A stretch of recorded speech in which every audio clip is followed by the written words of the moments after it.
Team Ford is there. M80. Cooper's right there. And I'm going to be sitting down for this video. Willow's in the tent. So, it's been a long time since we made a video. So if you watched the last video here, like in the snowy area, I think there was a video of an elk and then another video of me just complaining about camera problems. Anyhow, we were having a blast then. We were snowshoeing it in up from Chama. We had left Chama, headed for Pagosa. And this may be a tad lengthy because it's been a while since I made a video. This video that I'm taking right now, if you can look around and I'll scan it, was taken, we're not far from that spot where I filmed the elk and we were just walking across. We were up just a tad higher, just coming down from the pass up there. So that you can see the difference, huge difference. Well, we got in a bit of trouble. So right behind us here is the CDT, maybe 50 feet back here.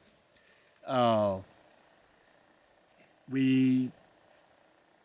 our second night out, we were coming over a pass, a fairly benign pass. It doesn't have a name that I know of.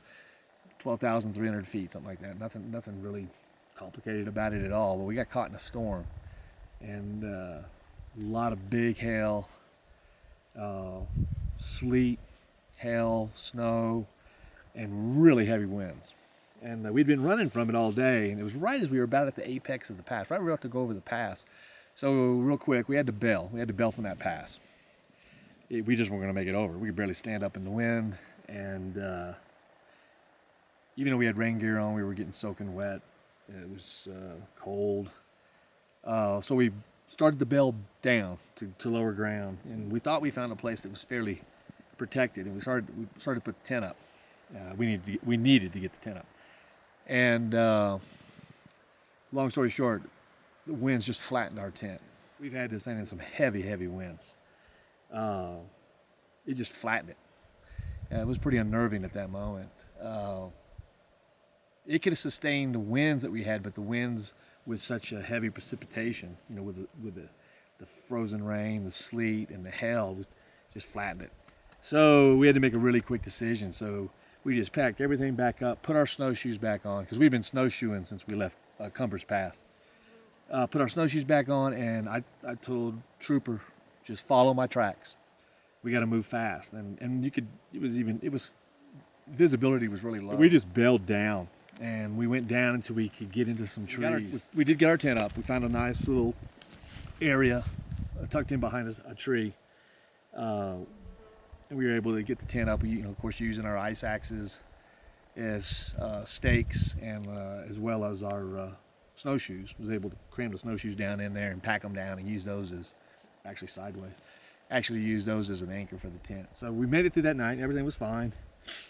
Got up the next morning, booking along, everything. And the storm, it never let up. And we were trying to follow some tracks of some hikers in front of us because navigation was a little difficult as far as, it's hard in snow. And we ended up, the hail was, I don't know, we got another hailstorm and lightning everywhere striking. And the hail was quite large, size, say paintball size. So when it hit you, man, my poor Willow, she did not like it. What we decided to do at that point, because of our pace, was to take a lay purple route that we were basically just going to leave the trail, go down Platora Reservoir, and into Pagosa, hop north, and then come back and just do this section again. So that's what we did, and we did that right in here.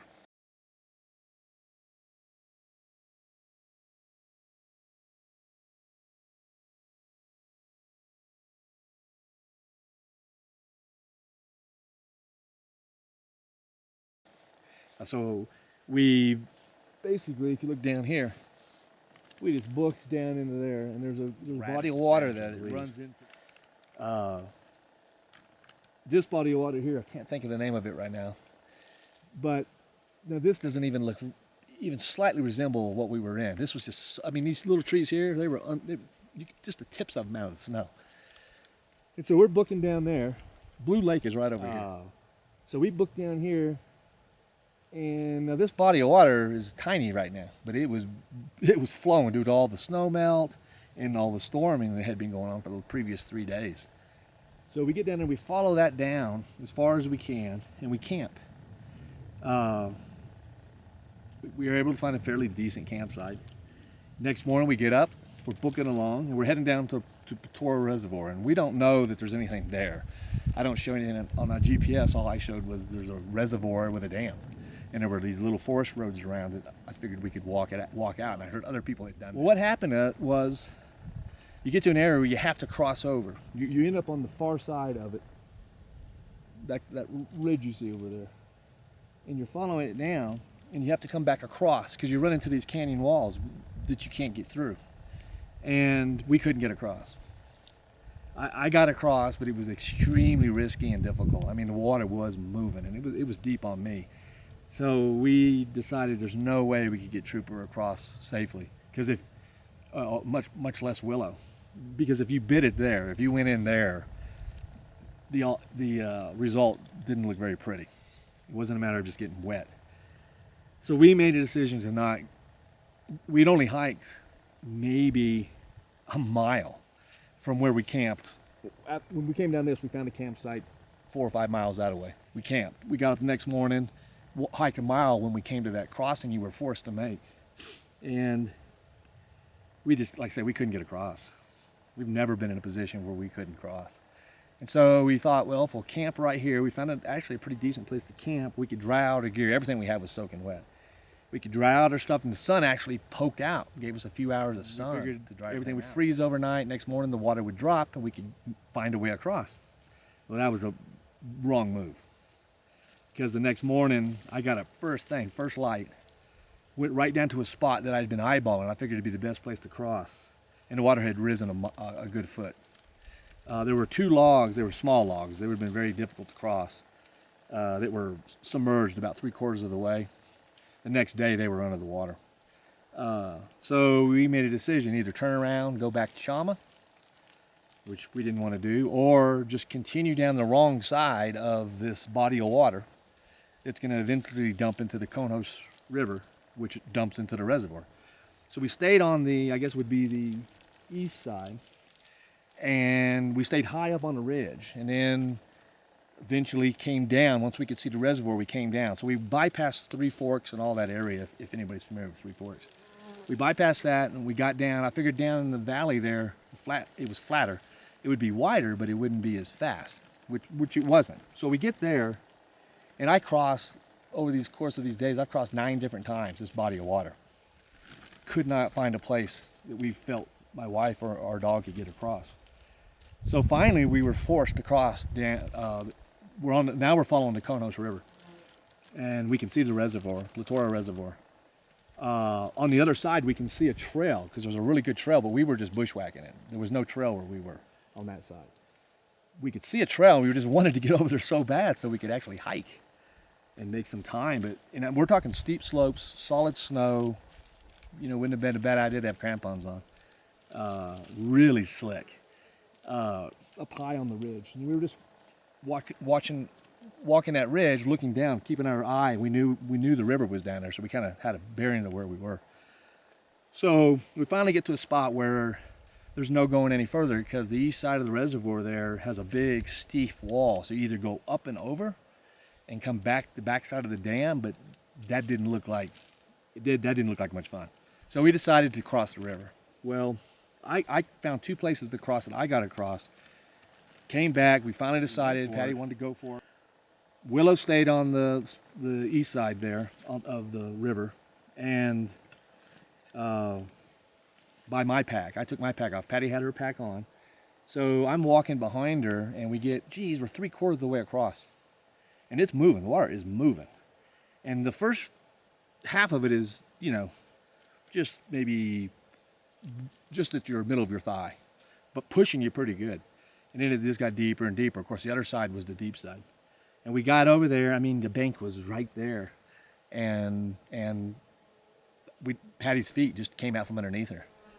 And I grabbed her by her chest strap, And she's under the water, completely under. I mean, she's looking up at me, and mouth open. She looked scared, and I was petrified too. So I go down. We're both down, floundering in the water, being taken by the rapids. I grab her by her let go of our trekking poles. I grab her by her shoulder strap. That flips her upside down. So now she's basically upside down in the water, or face down in the water. And I'm kind of on top of her. She kind of thinks I'm trying to drown her, which is kind of funny because I was trying to save her. True. True statement. So I was able to grab her back of her pack, and literally I felt my feet hit the bottom, and I'm under the water. And I push, and just by the grace of God, it threw her on the bank. Just this part of her. And I was able to grab the bank with my hand. We were moving.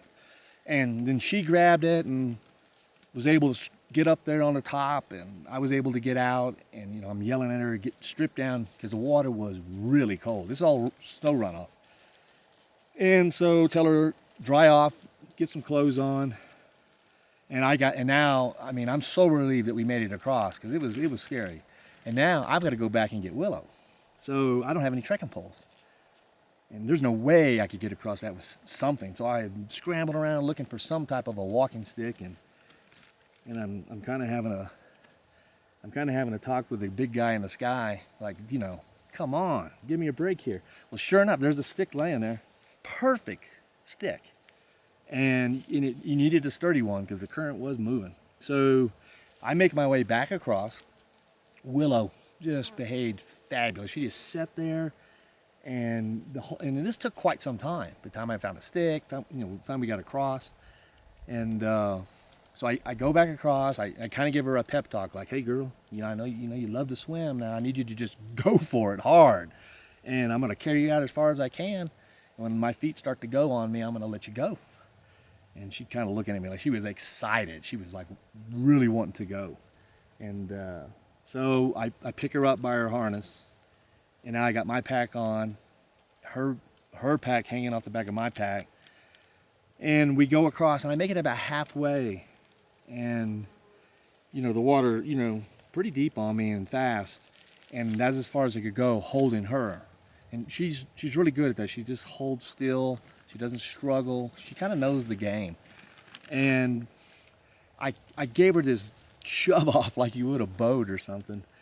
Kind of gave her a talk, and I'm like, go for it. And now we had Patty go downstream, so that as Willow was getting washed down, she could be encouraging her and calling her, making sure she didn't want to change directions and try to come back where I was. And so Patty was downstream a bit. So when I pushed her off, I twisted, and the water hit me in the back, and there I go, down again. I mean, I'm in the water. My front of my backpack's all in the water. My knee, well, it's not cut now, but this was 2 months ago. It hit a big rock and kind of stopped me dead in the water. And I was able to get that big stick and shove it down in a rock and stand up. It's like I had one chance. I had just enough strength in my little skinny legs to stand up. And as I'm doing this, I can see Willow out of my peripheral. She's just going for it. And she didn't have too much trouble. It washed her down a little ways. She grabbed onto the bank, pulled herself up, and I was able to get up and get across. So that we made it. It was a little scary, but we made it. And right up there, right above us was a little forest road, which actually dead ends into a trailhead, which is the one we took today to get back where we are. So long story short, we get up, we climb the bank, we get up there, and the sun is finally out. And so we think we have a 40-mile road walk back to try to get back to Pagosa.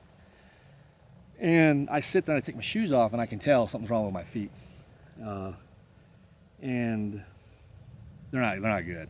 Well, there just happened to be a sheriff in the area, and there was some search and rescues going on at the time, and he was in the area, and he saw us, and he picked us up, and he took us all the way into Pagosa, and had some food for it. Just the nicest guy. Sheriff Howard, he's tops in my book. I just so much enjoyed his company. Not just because he helped us out, but he just is a good man. And long story short, we get to Pagosa, we check into a hotel. I don't think there's a problem. I'm thinking we're going to go hike. But after I'd been sitting in the car it's about a 3-hour drive, something's wrong. I can tell. I have a lot of pain. Well, long story short, I got frostbite. And 3 toes turned black, and they were doctors. The first doctor I saw in Pagosa was like, these may have to come off. And I can't believe it. And it just takes a matter of hours for the feet just started to totally change. I mean, at first they were just purple, all the toes and up onto the forefoot. So long story short, went to 2 doctors here in Pagosa. They said that it would be good if I could get to a different facility. So we decided after 4 or 5 days here, I obviously wasn't going to be hiking. We have friends in Park City, and Mike Kilfoyle, who actually took us to Trailhead today, gave us a. We let us stay at Park City. Mike gave us open door to his house. I mean, he made it our house, and he was a good friend. And I was able to get to a doctor down in Salt Lake City.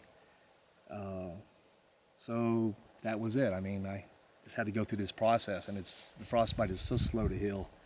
Long story short is I've got all my toes. One of them is going to be a little funky looking because I lost the tip of it, and it's still quite inflamed. And right now it's bleeding, and so I'm worried about it because I went 2 months. We've been off. I didn't do anything in Park City. Just sat on my rear. I tried to get out for a few day hikes, and did our best, but it just wasn't happening. As much as I wanted to be back out here. I thought I'd be back out here a month ago. Just no way. I don't even know if I should be out here now. So today, I had my last doctor's appointment on Thursday. And today, or yesterday, Mike, we left Park City, and we have other good friends there, Bob Byrne and his wife Tricia Burns and their 2 adorable kids. We went over and had many dinners with them, and we want to thank them as well too. Park City was an amazing place. We met so many nice people, and of course we wanted to get back on the trail. We got really lazy there. Literally, it's just been on a couch for all this time. Here we are. We're out here today. Mike took us all the way to Platoro Reservoir. Thank you, Mike. And we hiked back to here. So we basically just backtracked along the Lay Purple route, and we're back to approximately where we got off the trail, where we boogied down into there. And so we actually backtracked about 1.5 miles back because it's hard to tell where you were. It doesn't even look like the same place. And now we got a beautiful little campsite over here by a nice little stream. The sun's getting ready to set. And so tomorrow we'll actually log our first CDT mile, official CDT mile, since the 6th of June. And here it is the 12th of August. So needless to say, we're not making it to Canada, not this year. So we're just hoping that we can keep going. I don't know if we'll just make it to Pagosa. It just depends on the feet. If I get an infection, then I'm done. I have to get off. I've got antibiotics the doctor gave me. I got 2 open sores on this one foot that have me worried. But I made it here today. Feel great. Feel blessed to be back out here. And anything you want to say? Quick. Sorry, my mouth is fat and happy. Oh, I'm fat and happy too. It's beautiful. Thanks to Bob, Trish, and Mike, we're fat and happy. It's nice to be back out, though. Oh, it's really pretty. Even if we don't get very far, at least we're back. Why did I get frostbite? One, I'm a juvenile diabetic. Could have played a role. The doctors obviously think that did. 2, it was mainly the amount of time I spent in the water.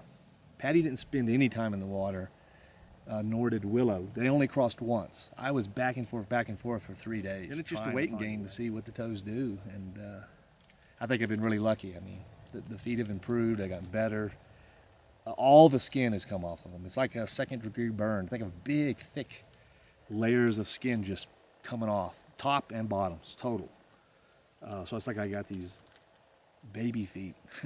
We'll see how that goes. But yeah, that's where we are. So enough complaining about the injury. We're not giving up on our hike of the CDT. It's just not going to be a 2015 through hike. We're still going to stick to the trail.